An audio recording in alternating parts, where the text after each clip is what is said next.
Ikaw ba ay hindi na mahal ng taong mahal mo? Dahil sa ikaw ay binaliwala na niya at nararamdaman mo na wala ka ng halaga sa kanya. At halos ikaw tong sobrang mababaliw dahil sa mahal na mahal mo siya pero ikaw ay dead man na niya at wala ka na talagang halaga sa kanya. Kaya ngayon, may ituturo ako sa inyo na ritual. Ito'y napaka-epektibo at napakadali lamang pong gawin.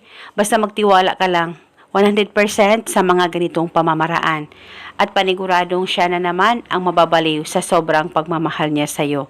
Basta gawin ito sa mabuti at hilingin ng buong puso. Pwede mo ito gawin sa kahit na anong araw o oras na gusto mo. Ang gagawin mo lamang, kumuha ka ng papel at panulat, isulat sa papel ang kanyang tunay na pangalan at apelido ng 5 beses. Dapat alam mo ang tunay na pangalan ng target nang sa ganon mapadali po ang talab nito.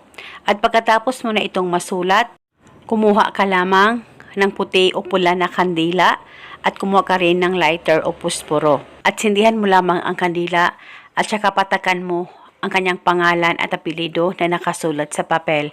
Kahit ilang patak ay pwedeng-pwede po.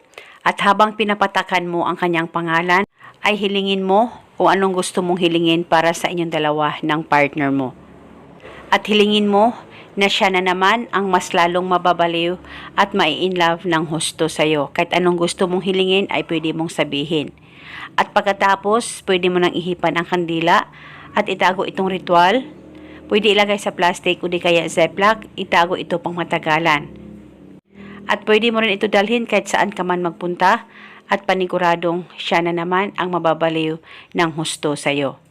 Basta huwag kalimutang palagi magdasal at manalangin at dapat buong buo ang paniniwala mo sa mga ganitong pamamaraan. At eto muna sa ngayon, maraming salamat po sa panonood. May God bless us.